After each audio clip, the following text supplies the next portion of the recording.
When students enter my classroom, I hope they feel valued.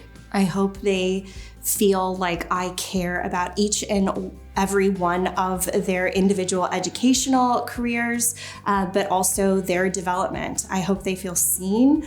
I hope they feel appreciated, and I hope they know that I value every single one of their unique experiences and their perspectives and what they can bring to the conversation.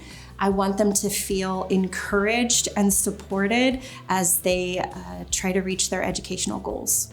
So one of the unique things about CNU is the research experience for undergraduate students. A lot of times my students involved in my research are getting experiences that they wouldn't normally get until a master's or PhD program.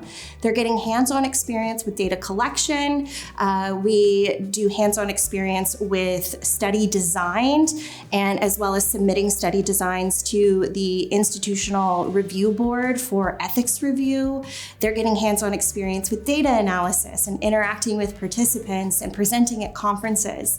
So really a lot of the things that our undergraduates get to do here at CNU are things that I didn't get to do until I was in graduate school. So for those students who are interested in pursuing a graduate degree, particularly in research, an undergraduate experience at CNU is going to uniquely prepare them in ways that other universities wouldn't be able to.